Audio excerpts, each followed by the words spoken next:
चेंबूर परिसरात एक धक्कादायक प्रकार घडला। स्थानिक मंदिरातील पुजारी रमेश पंडित यांनी कालिका मातेचं रूप पूर्णपणे बदलून टाकलं।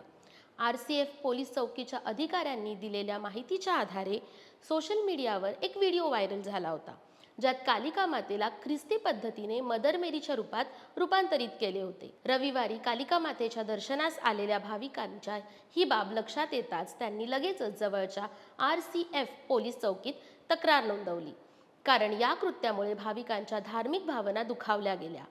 जेव्हा मंदिरातील पुजाऱ्यांना या प्रकाराबाबत विचारले तेव्हा रमेश पुजारी समोर आले। रमेश यांच्या म्हणण्यानुसार, माझ्या स्वप्नात कालिका माता आली आणि तिने मला सांगितलं की मला मदर मेरीचे वस्त्र परिधान कर। हे ऐकताच त्यांनी देवीची मूर्ती नव्या पोशाखात सजवली, परंतु हा बदल पाहताच स्थानिक भक्त मात्र संतापले।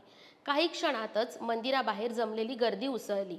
त्यानंतर पोलिसांनी रमेश पंडित यांना तात्काळ अटक केली असून हा प्रकार काही निव्वळ अंधश्रद्धेचा नाही, तर ख्रिश्चन मिशनरींच्या डावाचा हेतू असू शकतो असा संशय व्यक्त केला जात आहे।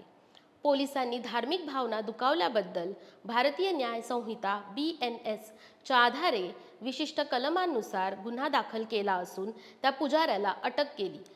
नंतर स्थानिक न्यायालयाने त्याला 2 दिवसाची पोलीस कोठडीही सुनावली। पुढे आलेल्या बातमीच्या आधारे मूर्ती नुकतीच दुरुस्तीसाठी पाठवण्यात आली आहे।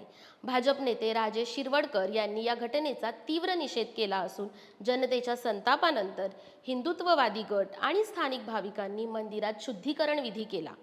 श्रीराम ध्वज फडकवण्यात आला आणि मूर्तीला दुग्धाभिषेकही करण्यात आले। त्यानंतर विशेष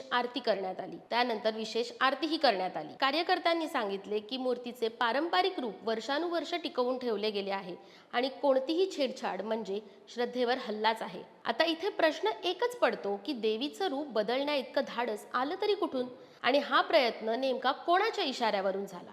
याबाबत तुमचं काय मत आहे आम्हाला कमेंट्स करून नक्की कळवा।